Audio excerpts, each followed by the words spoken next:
She announced it over breakfast, scrolling through her phone while I buttered her toast the way she liked it. Lightly, edges crisp. "Vegas, baby," she crowed, flashing the screen at me. "For nights, me and the girls. We booked the suite at the Bellagio. Flights leave Thursday." I paused mid-slice. This was Tuesday morning. I'd heard nothing about it until 30 seconds ago. "Sounds like a blast," I said, sliding the plate toward her. "Which airline? I can drop you at the airport if the timing works." She lowered her phone and gave me that half-laugh, half-scoff she reserved for when I apparently said something ridiculous. "Ethan, seriously? You're not my dad. I don't need you tracking my flights." She turned to Mia, who had just breezed in from the guest room carrying an overnight bag she'd clearly left here weeks ago. "Tell him," Mia snorted. "Girl, independence looks good on you." Then Lauren appeared in the doorway, coffee in hand, and Sophie trailed behind her, already filming the whole thing vertically on her phone for stories. All four of them filled my kitchen like it was their personal green room. Lauren leaned against the counter. "Let the man breathe, Kayla. He's just jealous he's not invited." Kayla rolled her eyes theatrically. "Exactly. Ethan, stop trying to control where I go and who I'm with. We're not married." The room erupted in laughter. Sharp, bright, synchronized, the way only a tight friend group can manage. Sophie zoomed in on my face for the punchline. I set the butter knife down gently. The toast was cooling. The coffee was getting bitter. Something inside me went very still. "You're absolutely right," I said, voice calm, almost warm. "My bad. Have an amazing time." Kayla blinked, thrown off by the lack of pushback. She recovered quickly, gave me a triumphant little smirk, and pecked my cheek like she just wanted debate. "Thanks for understanding, babe." She grabbed the toast and took a bite. "We'll FaceTime from the pool or whatever." They swept out in a chorus of goodbyes and perfume, leaving the front door wide open and a trail of glitter eyeshadow on my countertop. I stood there for a long moment, listening to their car doors slam and engines rev. When the street went quiet again, I exhaled. Not married. No say. Message received. My name is Ethan Harper.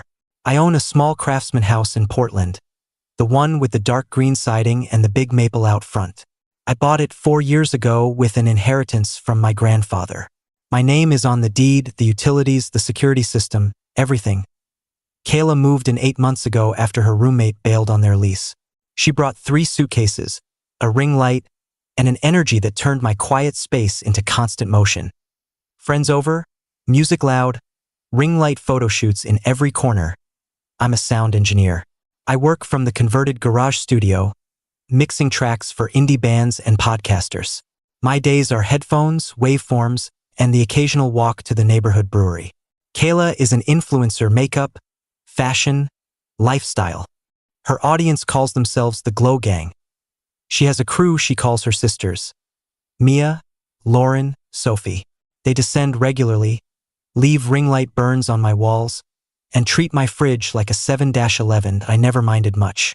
I liked seeing her happy. I liked coming in from the studio to find her dancing in the kitchen. I told myself that's what relationships were. Compromise, noise for the sake of love. But standing there alone with the open door letting cold air in, I felt the compromise tilt hard in one direction. Thursday morning she left in a flurry of selfies and carry-on luggage. I waved from the porch like, same calm smile I'd worn in the kitchen as soon as her rideshare turned the corner. I closed the door, locked it, and got to work. First stop. Mr. Delgado next door. He's 78, retired Navy, keeps binoculars by his front window for bird watching. The man knows every car that parks on our block and every package that gets delivered. I brought him a 6-pack of the IPA he likes and sat on his porch glider. "Mr. D, I need a favor," I said after the small talk about rain and the Trailblazers. I told him everything. Vegas, the toast, the public declaration that we weren't married and I had no say. He listened without interrupting, nodding slowly. When I finished, he chuckled deep in his chest. "Son, my Marlene, God rest her, would have skinned me alive if I pulled half of that. You want me to deliver a message when she gets back and can't get in? Just act surprised and repeat what I tell you. Nothing more." He saluted with his beer. "Consider it done." Back home, I started the real transformation. Kayla's clothes had taken over both closets. Her skincare filled 2 bathrooms. Her ring lights, backdrops, and box upon box of PR mailers occupied the spare bedroom that used to be my music library. I didn't throw anything out. I was precise. I rented a climate-controlled unit at a facility 15 minutes away and paid for 2 months up front. More than fair. I labeled every box carefully. Spring palette, autumn palette, collaborations never posted, shoes that hurt to walk in, ring light accessories, unopened PR that expired last year. Her vanity went into storage hole, mirror and all. The spare room slowly emptied until the shelves were bare and the floor was visible for the first time since she moved in. Then I reclaimed the house. I hauled the pale pink velvet sectional she'd insisted on to the curb with a free sign. Within an hour, it was gone. In its place, I ordered a deep charcoal corduroy sectional with wide arms, perfect for setting mixing boards or beer. It arrived Saturday morning. I replaced the scented candles that made my studio smell like a department store with a new turntable and a stack of vinyl I'd been wanting to spin again. The walls, once covered in framed prints of Kayla's sponsored posts, now held vintage concert posters and a huge framed photo of the aurora borealis I took on a trip to Iceland years ago. The kitchen got a proper knife block and cast iron pans. I hung my grandfather's old acoustic guitar on the wall where her neon "Good Vibes Only" sign used to glow. Saturday afternoon, I drove to the record shop downtown and spent too much money on albums I'd missed. On the way home, I stopped at the Humane Society, just to look. That's how I met Luna. A 3-year-old husky mix with 1 blue eye and 1 brown. Recently surrendered because her family moved, she sat quietly in her kennel, tail thumping, watching me with calm intelligence. An hour later, she was riding shotgun. Head out the window, ears flapping in the wind. Back home, she explored every room, sniffed every corner, then curled up on the new sectional like she'd always belonged there. I changed every password. The Wi-Fi became Vegas was fun, right?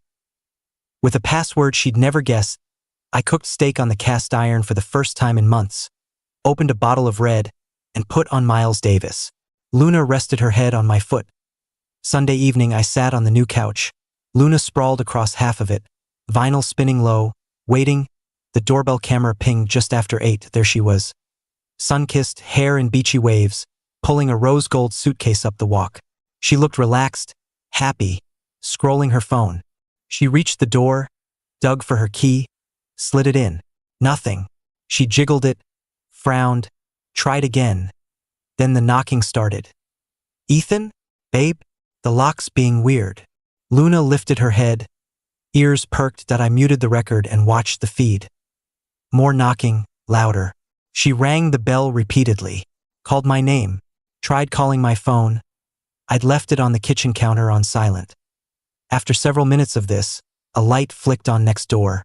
Mr. Delgado shuffled out in slippers and a robe, holding a flashlight like he'd just noticed the commotion. "Kayla? That you, hon?" "Oh, Mr. D, thank goodness. My key isn't working. Is Ethan home?" "His car's in the driveway." "He's home," Mr. Delgado said, shining the light toward the window so she could see the glow inside. "Had himself quite the weekend, actually. Big changes." "Changes?" "Yep. Told me you two aren't married. Said he doesn't get a say in your plans, so he figured you wouldn't mind if he didn't get a say in his own house anymore either. Got himself a dog, beautiful husky. Rearranged everything. Looks real cozy now." Kayla went very still. She stepped off the porch and moved to the living room window. I'd left one lamp on. She pressed close to the glass. I watched her take in the new sectional, the turntable spinning, the concert posters, Luna's silver and white form stretched across the cushions, and me sitting calmly with a glass of wine, her mouth opened. No sound came out at first. Then she exploded. She pounded on the window, shouted my name, pulled out her phone and started texting furiously. I finally picked up my own phone. The messages poured in, confusion, demands, anger in escalating caps lock. I typed one reply. "You made it clear we're not married and I don't get a say. I agree completely. This is my house. Your things are safe in storage, Unit 19 at Cascade Storage on 82nd. Code 4820. 2 months paid. After that, it's on you. Enjoy the rest of your trip." I attached a photo of the storage receipt and hit send. Then I blocked her number. On camera. She read it. Looked up at the window again. Back at her phone. She screamed, a raw, frustrated sound that echoed down the quiet street.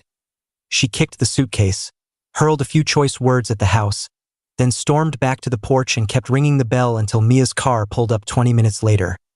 They argued on the sidewalk for a while. Eventually, Kayla threw her bag in the trunk and they drove off. Monday brought the expected online fallout. Kayla posted tearful stories about betrayal, about needing space from toxic situations, about women supporting women. Cryptic captions over black and white photos of her looking wistfully into the distance. Her friends piled on, quotes about red flags and knowing your worth that I waited 3 days. Then I made my own post, private, only to mutual friends and a few industry people. First photo, the living room from 2 months ago, pink velvet, ring lights, neon signs, piles of unopened packages. Caption, before. Second photo, the same room now, charcoal sectional, record player spinning, Luna asleep with her head on a vinyl, sleeve warm lamplight. Caption, after. Third photo, Luna and me on the porch at sunset, her head in my lap, both of us looking content. Caption, decided to take some advice to heart. Turns out when someone tells you exactly where you stand, the kindest thing is to believe them. Living my best single life with the best new roommate. Freedom sounds pretty good on vinyl. I added a short clip of Luna chasing her tail to a jazz record. The response was immediate. Friends who'd messaged me privately with concern now laughed in the comments. The tone shifted fast. People saw the full context at Kayla's post slowed, then stopped. Word trickled back through mutual acquaintances. She'd stayed with Sophie first, then Lauren, then tried Mia again.